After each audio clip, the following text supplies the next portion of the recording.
Welcome to TCS Yes for Thursday, December 28th, 2017.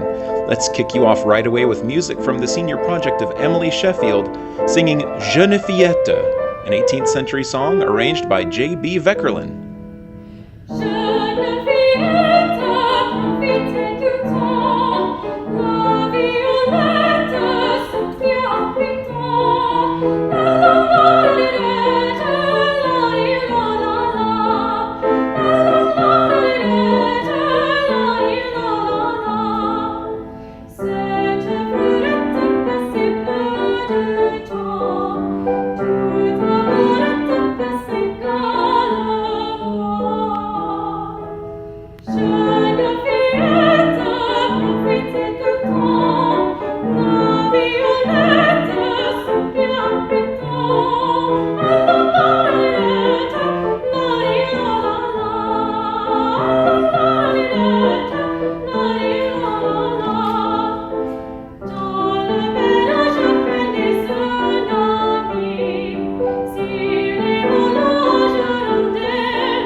Jeunes, an anonymous song transcribed and arranged by Jean-Baptiste Weckerlin, sung by Emily Sheffield for her senior project, one among many pieces, where she collaborated with pianist Janet Kelly.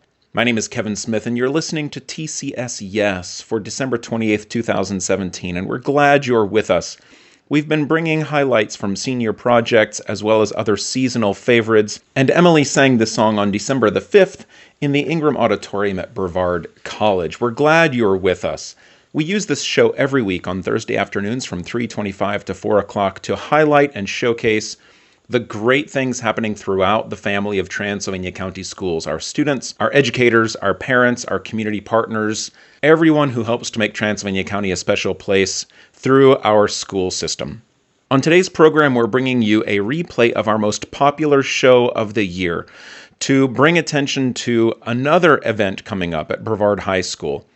The most listened to show this year has been Claudia Stack, an educator and filmmaker, talking with us and Dr. Bryan Abernethy, the principal of Brevard High School, to promote the event where they showed the film Under the Kudzu, looking at the history of Rosenwald schools in North Carolina. On Saturday, January 13th, Brevard High School will open its doors to the auditorium for a movie at 7 p.m., Sharecrop, Claudia Stack's movie about the history of sharecropping in the South, with special guest author John Snyder, who has written books about Transylvania County and other spots in the South. His recollections are featured in the film, and he will be there at the screening to take questions and give a presentation. So again, we're replaying one of our most listened to shows of the year from August of 2017 to highlight this new event coming up. Please consider yourself invited. Saturday night, January 13th at 7 o'clock, Brevard High School is hosting Sharecrop, a short film by Claudia Stack with author John Snyder. But now, without any further ado, let's go back to that conversation with Claudia Stack, the filmmaker, and Principal Dr. Bryan Abernethy, who spoke to us about Under the Kudzu in August, here on TCS Yes. I am so fortunate to have a special conversation on tap for you right now. We are with Dr. Bryan Abernethy, the new principal from Brevard High School. Dr. Abernethy, thanks for coming into the studio today. Thank you, Kevin. It's an honor. And we also have with us on the line from Pender County, North Carolina, Claudia Stack of Stack Stories. Miss Stack, thanks again for taking some time out today to talk with us. Oh, I'm really excited to be on your show. We are so grateful because what this means is that we're getting really close to a special event coming up on Sunday night. Want to put that tease out there for everybody. We're talking today about some things that are coming up for Brevard High School and for the community of Transylvania County. But for right now, what we'd love for you to know is that Sunday night, at 7 p.m., you are invited to a special event at Bethel Baptist Church focusing on the legacy of Rosenwald schools, which is a particular area of expertise for Miss Stack and for the team of consultants who work with her. Miss Stack, What is it about the schools as a whole, and especially the ones there located near you in Pender County, what is it that attracted your interest first? Well, as an educator, because I did teach for 22 years, I really became fascinated by the story back in 2003. And I wanted to be able to share with my colleagues and with students, too, that our African-American students have an incredible, rich educational heritage. And a lot of people don't realize now that during the segregation era, African-American families paid their taxes and then raised money again to help build schools for their children. And this was a really important part of the educational heritage of the state. And in fact, North Carolina communities built 813 Rosenwald schools, more than any other state. They built how many? 813. Just in the state alone. And as you know, it's a story that's been told here in Transylvania County a number of times. The TCIO, the Transylvania Citizens Improvement Organization, which, as you said, after paying taxes, still raised money to do everything they could and create schools. These folks who had banded together to build the school and rebuild schools after calamitous accidents, nevertheless still fought a very brave conflict to try and get their children into schools. How did that play into the work that you did looking at the schools in Pender County, which is just north of Wilmington? Yes, I live in a very rural area in Pender County, and I became aware that some of the old buildings that I saw around me were actually old school buildings. And so I started to talk to my neighbors and dig into that history and became really fascinated by the stories that came out, and also by an urgency that I felt to interview and document and share that history as widely as I could, because a lot of the educators from that time period are still here with us today, but a lot of them, of course, are much older. And then many of the people that I've interviewed over the past 13 years have passed on. About a dozen of the people, for instance, that I interviewed for my Pender County film have passed on now. Dr. Abernethy, I want to draw you into the conversation here. You spent some time teaching and working as an administrator in Pender County. What drew your attention to this important legacy and to how it affected the lives of your students even today? Well, my first year as an administrator, I was split between Pender Early College High School and Pender High School. And it was brought to my attention that some of my students were involved with Miss Stack creating a movie about the Rosenwald schools, and I saw it, and it had a profound effect on me, and it was very well done, and it actually included one of the administrators that I worked with at Pender High School, who was a mentor to me, Mr. Kenny Keith, and I talked to him about his experience there, and then it sparked my curiosity. I drove down the road in Pender County so I could see the school for myself, and it really opened my eyes to that. I had no idea that any of that had happened, and it was just a really awesome experience. Then, just last year, I had the opportunity to meet Miss Stack and Dr. Newkirk at a conference at UNCW, and they did an outstanding presentation, and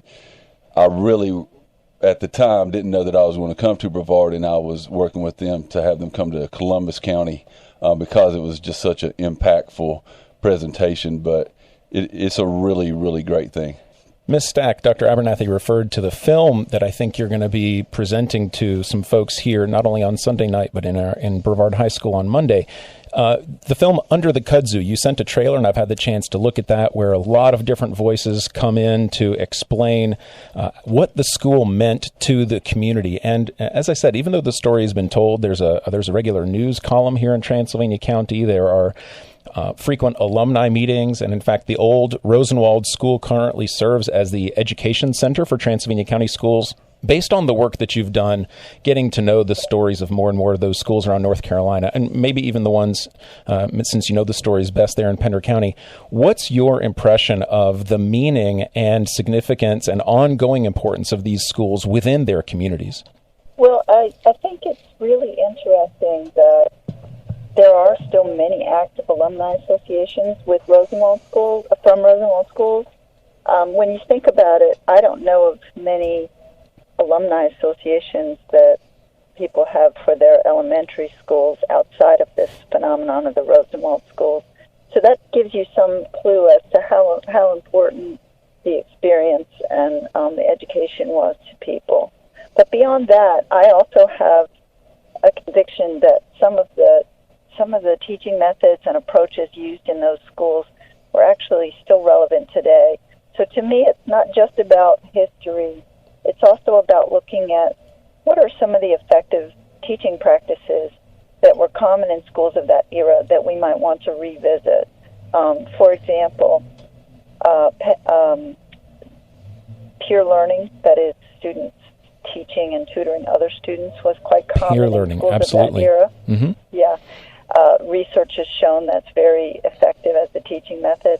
Also, the use of music and poetry, drama, recitation, all these things now have research backing them up that actually builds neural connections. When you memorize things or recite them, when you follow patterns in music, like Dr. Abernethy as a drummer, he's actually building new neural connections every time that he does a new pattern on the drums.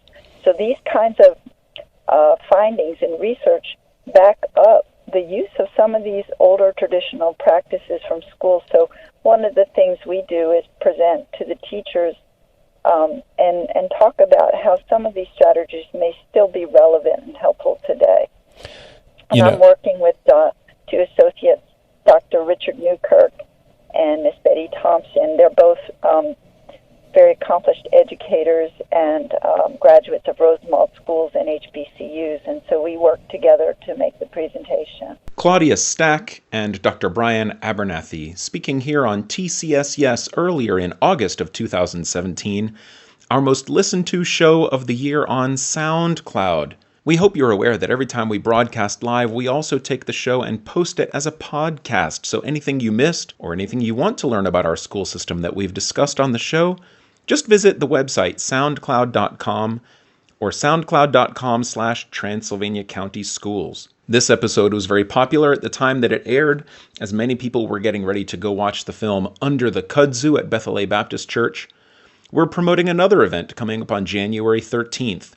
At 7 p.m. on a Saturday night, Brevard High School opens its doors for a screening of Sharecrop, with special guest author John Snyder, whose recollections are featured in the film, and who has written extensively memoirs from his time all over the South as well as in Chicago. The public is invited. Students and members of the community will all gather at 7 o'clock on a Saturday night, January 13th, to watch a second film by Claudia Stack called Sharecrop. And we're going to bring you a preview of that movie after this song by Emily Sheffield. You know, we've been highlighting senior projects here on the program, and on December 5th, 2017, Brevard High School senior Emily Sheffield sang this piece, Dein blaues, Auge, arranged by Johannes Brahms from a poem by Klaus Groth, given to him as a gift. Your blue eyes keep so still that I can gaze upon their very depths. Mezzo-soprano Emily Sheffield, a Brevard High School senior, and pianist Janet Kelly collaborating. Don't go away.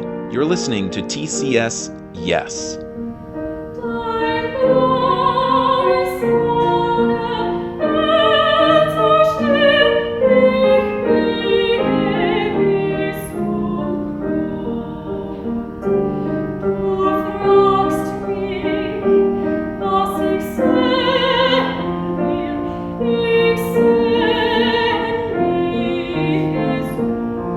Thank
Dein blaues Auge, Your Blue Eyes, by Johannes Brahms, sung by Brevard High School senior Emily Sheffield for her senior project with collaborator Janet Kelly on the piano. You're listening to TCS Yes, and we're bringing you little slices from senior projects here in December and January, as students have completed English 12 in the fall semester, but we're also bringing you a replay of our most popular show of the year, featuring Claudia Stack and Dr. Bryan Abernethy talking about the film screening of Under the Kudzu on January 13th. As we've said earlier, Saturday night at 7 p.m., Brevard High School will open its doors to the auditorium for folks to come and watch Sharecrop.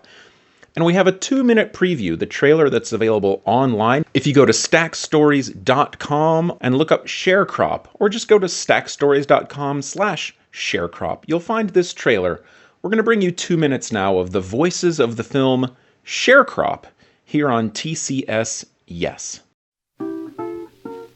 After the Civil War, African Americans had their freedom, but not much else.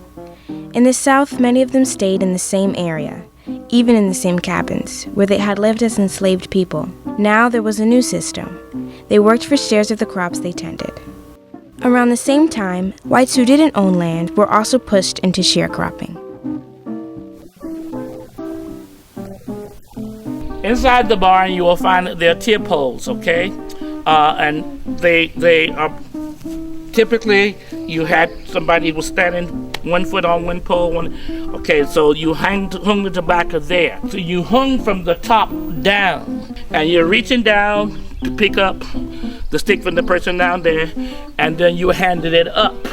You learn early to help out, and Daddy was one of those that he was going to show you how, and then he expected you to do it. I was driving a tractor when I was 7 years old. It was hard. You couldn't hardly make a living. You had one bad year, and basically you just never got caught up.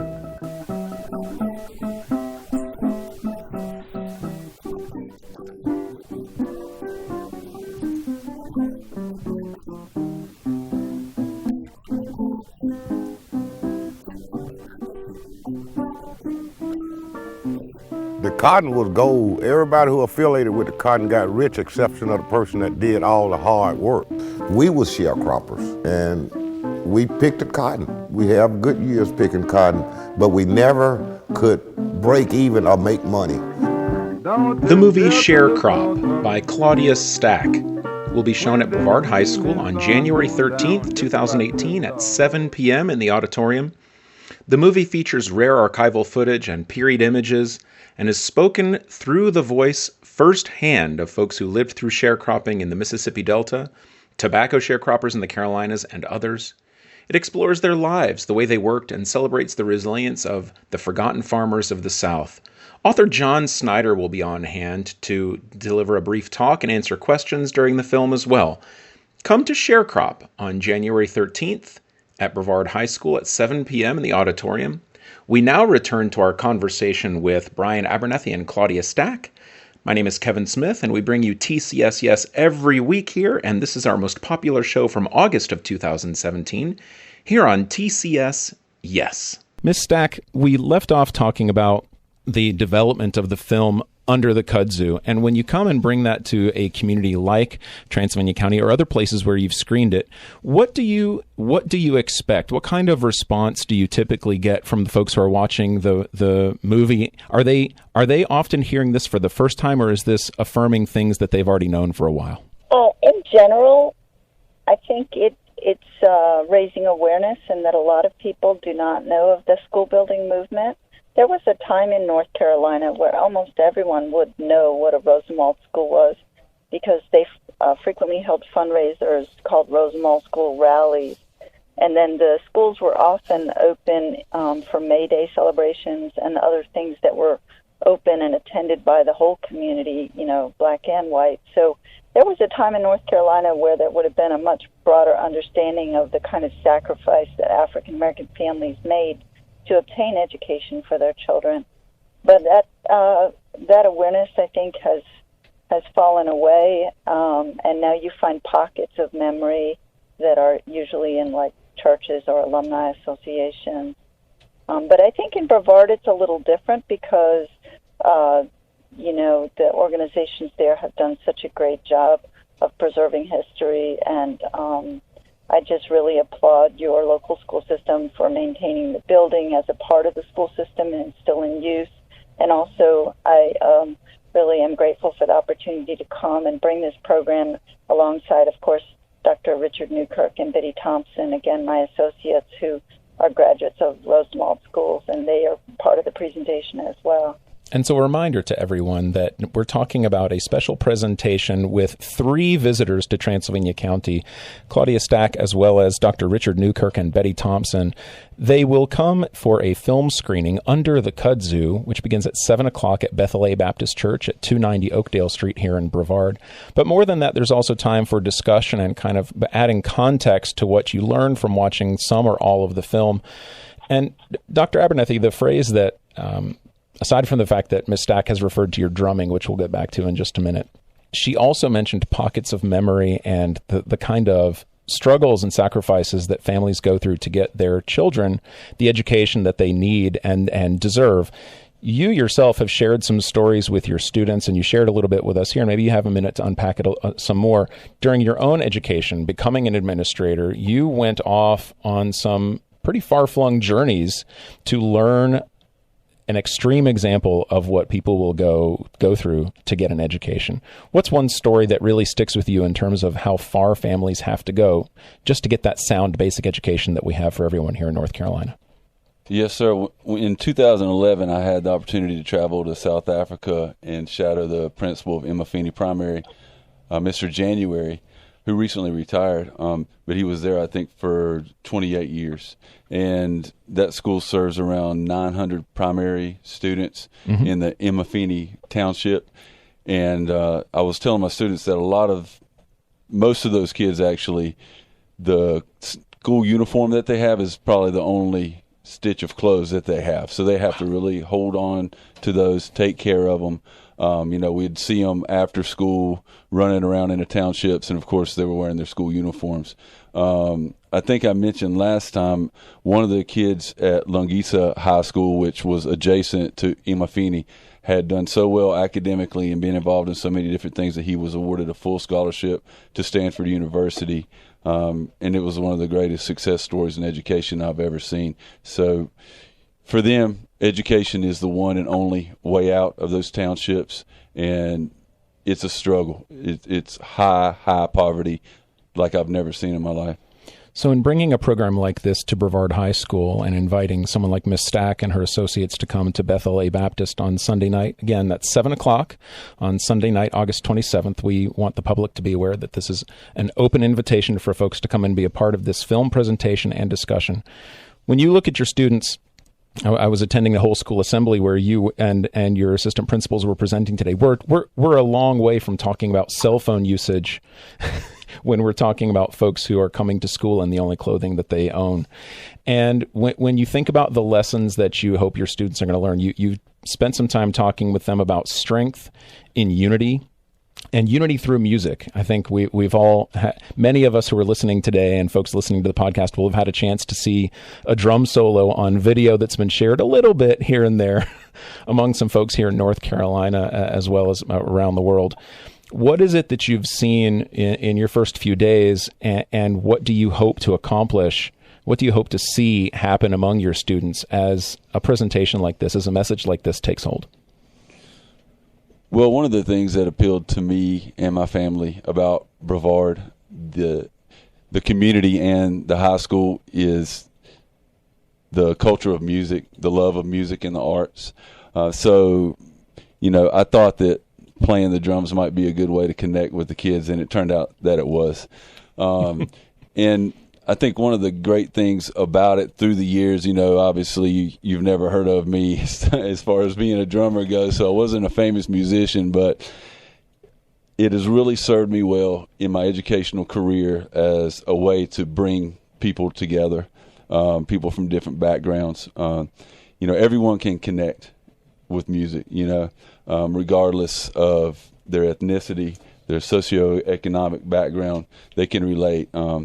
If it's rhythmical, if it's harmonious, it's pleasing to us, and that's one thing that I really love about being a musician. And, I've been able to play with elementary school bands. I've been able to play a Motown show with the kids singing when I was at DC Virgo Middle School, which was one of the coolest things I've ever been involved with. So it really has allowed me to connect with people from all walks of life. And I can't really see any negative part about it, except maybe the neighbors getting upset at night sometimes. I hear you say that you're not known for being famous, but I will also say that we were fortunate to have some staff from WLOS, the local TV station, come by your office today. And after you fessed up to the name of some of the bands that you had belonged to, they actually did find some clips that I think people are going to find very interesting as those make their way across the across social media airwaves. And so thank you for that little distraction from the bigger conversation. Ms. Stack, You've made it a very important professional and personal goal to help bring the history of these Rosenwald schools and the reality of what they mean to their community to the public. When you come to a community like Transylvania County, we hope that everyone will feel welcome. What ages are the folks who typically attend your presentations when you come into a public presentation like this? Many times it's people who may have lived through the segregation era Sure. and maybe school integration, but also they like to bring, kids, grandkids to help them understand the not so distant past. And I think that's wonderful because kids actually, I find, gravitate to authentic history. The students that Dr. Abernethy mentions, who they were involved in creating a short film project about the Kaintuck School. Mm-hmm. So it's the same school subject, but they created a short film, and they didn't actually work on Under the Kudzu, which we'll be viewing, but they created a short film called, they called it Seeing It in Color, and that's what we'll be sharing with the students at Brevard High School, because I think that they conveyed the story of that historic school in a very relatable, interesting way. And the students, after they got over their anxiety about interviewing older people, really got immersed in this history. And one young lady, she even created an original rap song to open the film that celebrates the history and the sacrifice that the families made for education. So I thought that was really special. I did not tell my students, create original song for this film project, but they did, Right. And I think that speaks to what Dr. Abernethy was kind of getting at a minute ago, that music is unifying, and it's if you can be with someone in a creative space, it, I think, increases the possibilities for communication, for tolerance, for understanding. So that was a great project, and believe it or not, 10 years later, I still have some of those same students who've grown up now. Some of them are in the work world, or they went to the military. They still come up to me if I see them and they talk about that project. Oh, I'm sure they do. It reminds me, hearing both of you talk about the power of music and art to bring people together across a wide variety of experiences and age groups. There's a program that emanates from this Rosenwald group every year called the Faces of Freedom. Each spring, they do a huge presentation, multimedia presentation involving art, music, poetry, and so on. So I want to shout out for folks like Nicola Karish, who have helped to organize a lot of these community events, which speak very much to the community that we're talking about and bring a lot of folks together. But also hearing you talk about how young people can internalize and embrace and even actualize that message of tolerance. Our Brevard Middle School students, they're eighth graders, for the past several years now, have made an annual pilgrimage. I would say it's a field trip, but it's really not. When you go to the Holocaust Memorial as an eighth grader, just getting ready to go to high school, when you go visit the Pentagon 9/11 Memorial, when you make Washington, D.C. a landing spot to reflect on these kinds of things, and you stop and get really, really quiet, and you begin to journal things that most of us haven't really experienced, they come back with a very different expectation surrounding tolerance. And so I wonder, it seems as though the presentation for this Sunday night isn't so much one that's going to tell people what to think, but really just kind of opening a window to helping them see the experiences of some others and letting them draw the conclusions. Is that the thrust of the film? Yeah, I really think so, because my job, the way I see it, I didn't live this experience. I didn't attend a Rosenwald school. But I see myself as a facilitator for Right. the oral history and the first person experiences to come through. And I let the audience judge and make their own assessments about what it meant. Because my films are very much grassroots. There's no authoritative voice and some academic telling you what to think about it. It's just oral history. And that's important to me because I am, again, just trying to facilitate certain voices being heard that maybe hadn't been heard so much in the past or hadn't been heard widely.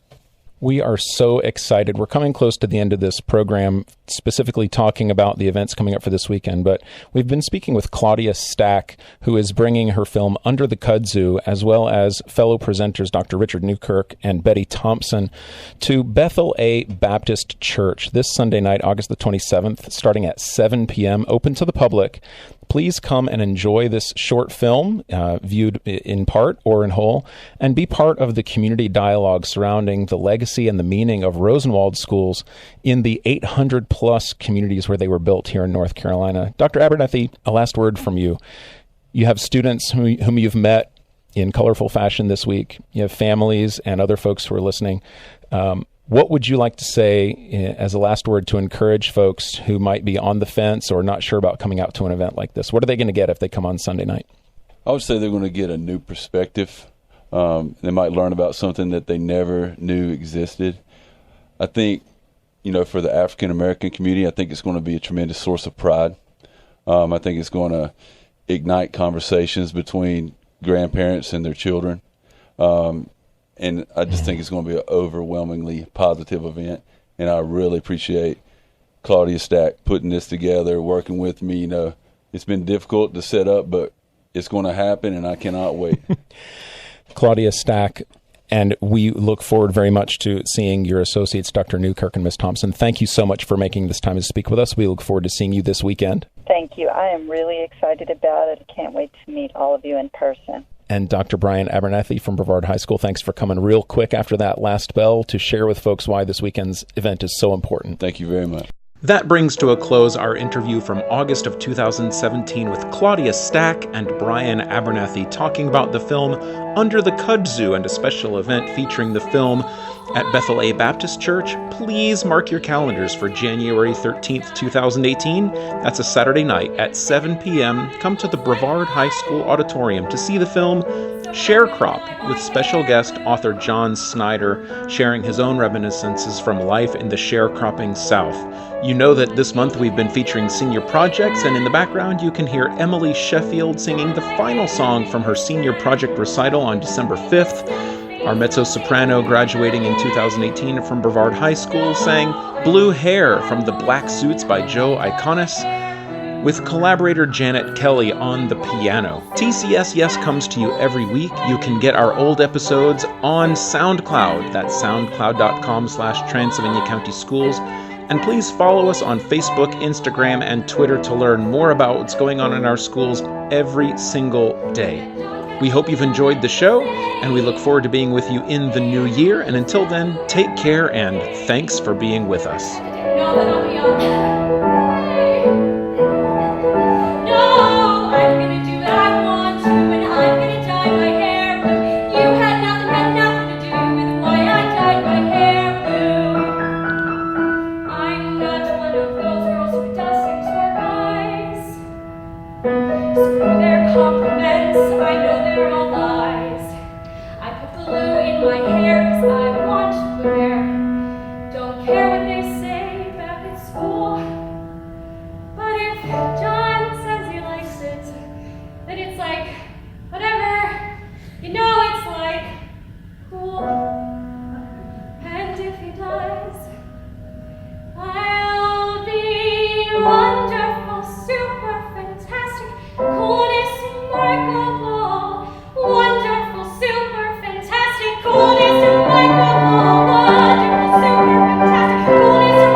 I'm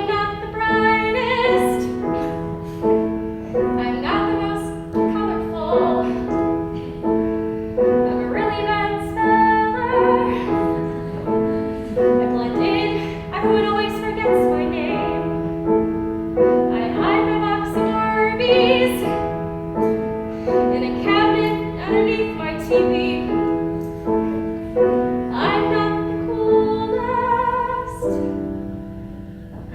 but pretty soon my hair will be.